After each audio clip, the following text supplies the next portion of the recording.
this episode, we're going to look at how AI can help with threat intelligence, which is the practice of turning scattered information about threats into usable understanding for defenders. For beginners, threat intel can look like a wall of mysterious names, strange file hashes, and acronyms that feel like a foreign language. The real purpose is much simpler. Help people make better security decisions by understanding who might attack, how they operate, and what signals can reveal their activity. AI can be very helpful here because threat intel comes in messy formats, like reports, emails, chat messages, and incident notes, and humans can struggle to pull the key facts out quickly. AI can help extract entities such as IP addresses, domains, malware names, and affected products. It can help cluster related events so you can see campaigns instead of isolated alerts. It can also help handle the uncertainty that comes with intel, because not every report is reliable and not every indicator is meaningful. The risk is that AI can also hallucinate connections, misread details, or express false confidence, which can cause teams to waste time or take the wrong action. Using AI for threat intel therefore requires disciplined handling of entities, careful clustering that respects evidence, and explicit confidence management that treats intel as probabilistic, not absolute. Before we continue, a quick note. This audio course is a companion to our course companion books. The first book is about the exam and provides detailed information on how to pass it best. The second book is a Kindle-only ebook that contains 1,000 flashcards that can be used on your mobile device or Kindle. Check them both out at cyber.author.me in the Bare Metal Study Guide series. A good starting point is to define what threat intel actually is for operational teams. Threat intel is not just a list of indicators. It is context that explains what those indicators might mean and how they relate to attacker behavior. Indicators of compromise are clues like suspicious domains, hashes, or process names, but they can be noisy or short-lived. Tactics, techniques, and procedures are the behaviors attackers use, such as credential theft, lateral movement, and data exfiltration. Strategic intel focuses on who the adversary might be and what they want, while tactical intel focuses on what you can detect and block today. Beginners often see threat intel as a feed you subscribe to, but in practice, intel only becomes valuable when it is processed, filtered, and mapped to your environment. AI can help with that processing because it can read and summarize reports quickly and can highlight the parts that matter for detection and response. But the moment you rely on AI summaries alone, you risk losing the precise details and the nuance that determine whether intel is actionable. So the first mindset is to treat AI as a fast parser and organizer, not as the final source of truth. The source of truth remains the original report and the evidence you can validate in your telemetry. Entity extraction is one of the most practical uses of AI and threat intel, and it means identifying the key nouns and identifiers in messy text.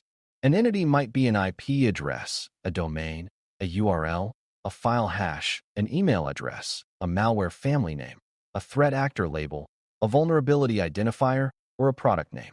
Humans can extract these too, but it takes time, and it is easy to miss items when reports are long. AI can scan text and pull out entities quickly, which helps analysts build detection queries and block lists. The security risk is that entity extraction can produce errors, like misreading punctuation, merging tokens incorrectly, or extracting something that looks like an indicator but is not. For example, a report might mention a benign domain as an example, and AI might treat it as malicious. Or it might confuse an internal hostname with an external domain. Beginners should understand that entities must be validated before use. A safe practice is to treat extracted entities as candidates that must be checked for correctness, format, and context. This is why good extraction should also capture the surrounding sentence or section so analysts can understand how the entity was used. Without context, entities can be dangerous because they can cause you to block the wrong thing or chase noise. Clustering is the second major concept, and it means grouping related items so you can see patterns in campaigns. Threat intel often arrives as many separate signals. A domain here, a phishing lure there, a malware sample somewhere else. Clustering tries to answer, which of these belong together? AI can help cluster by analyzing similarity in text descriptions, shared infrastructure, shared timing, or shared tactics described in reports. It can also help cluster internal events by finding commonalities across alerts and incidents, such as repeated use of certain tools or repeated targeting of certain departments. The benefit is that clustering turns a pile of pebbles into a path you can follow. Instead of treating each indicator as isolated, you see a campaign story that guides detection and response. The risk is that clustering can create false connections. AI might link two events because they share a common tool name or a generic technique, even though they are unrelated. Beginners should learn that clustering is a hypothesis, not a conclusion. It is a suggestion that items might be related, which you then confirm with stronger evidence such as shared infrastructure, consistent timelines, or corroborating telemetry. Good clustering is conservative. It groups when evidence is strong and remains uncertain when evidence is weak. A useful beginner way to think about clustering is to distinguish hard links from soft links. A hard link is something concrete, like the same domain appearing in two reports, the same hash, the same unique identifier, or the same certificate used across infrastructure. A soft link is something suggestive, like similar writing style in phishing emails, similar themes in lures, or similar techniques used during intrusion. AI is often better at finding soft links because it can compare language and patterns across documents. Hard links often come from deterministic matching. The danger is that soft links are easier to misinterpret because similarity does not always mean the same actor. Many attackers use the same tools, and many reports use the same phrases. So soft links should increase curiosity, not confidence. They tell you where to look, but not what to conclude. Beginners can use this concept to avoid being misled by elegant narratives. AI can produce a coherent story that sounds convincing, but the story must be anchored in hard links when decisions are high impact. Clustering should guide investigation, not replace it. Confidence handling is the third pillar, and it matters because threat intel is inherently uncertain. Reports can be wrong, indicators can be stale, and attribution can be speculative. AI can make this worse because it tends to speak fluently and may present uncertain intel as if it were solid fact.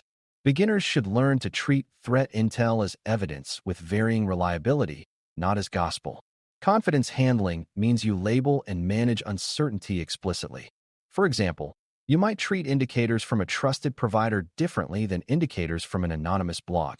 You might treat a domain observed in active exploitation differently than a domain mentioned as a historical example. You might treat an attribution claim as low confidence unless multiple independent sources support it. AI can help by summarizing what the source claims and by highlighting language that indicates uncertainty, like possible or suspected. But the system should still enforce that uncertainty in how outputs are used. For example, you might require additional validation before blocking a major domain or taking disruptive action. Confidence handling keeps teams from overreacting to weak intel or underreacting to strong intel. A practical way to manage confidence is to separate three questions. Is the indicator correct? Is it relevant? And is it timely? Correctness is about whether the indicator is syntactically valid and accurately transcribed. Relevance is about whether it applies to your environment and threats you face. Timeliness is about whether it is still active and meaningful now. A domain used in a campaign 2 years ago might not be relevant today, and blocking it might not help. A hash might be correct, but if you do not collect file hashes in your telemetry, it may not be actionable. AI can help by mapping extracted entities to these questions, such as flagging which indicators are time-sensitive or which ones require certain telemetry. However, beginners should remember that AI cannot know what telemetry you collect unless you tell it. So confidence handling is partly about system design. You build workflows that require validation steps before acting. That keeps decisions grounded in operational reality. This also prevents a common beginner mistake, treating every indicator as equally important. In practice, some indicators are high quality and high value, and many are low quality or irrelevant noise. Using AI for threat intel can also improve detection engineering when done carefully. Once entities are extracted and clusters are formed, you can use them to create detections that watch for those patterns. AI can help by suggesting what logs might show the activity described in a report and how to look for it. It can also help identify what context would reduce false positives, such as only alerting when a suspicious domain is contacted by a server that should not be browsing the internet. But the same cautions apply. AI may suggest detections that are too broad or too narrow, and it may misunderstand the environment. Beginners should see threat intel as an input to detection, not as a replacement for detection thinking. The intel provides leads, and your detections translate leads into measurable signals in your telemetry. AI can accelerate the translation, but humans must validate that the rule matches actual data fields and that it produces reasonable alert volumes. This ties back to noise reduction. Intel-driven detections can create noise if indicators are low quality or widely shared among benign services. Confidence handling must therefore influence how aggressively you deploy intel-based detections. Another operational concern is that threat intel processing can introduce privacy and security risks if mishandled. Intel reports and internal notes can include sensitive details about victims, internal environments, and investigative methods. If AI systems process this data without safeguards, you might leak information or expose your own defensive posture. Safe use involves sanitizing and redacting sensitive internal identifiers before feeding them into AI tools, especially if those tools are external. It also involves controlling who can access the processed intel, because even summaries can reveal sensitive details.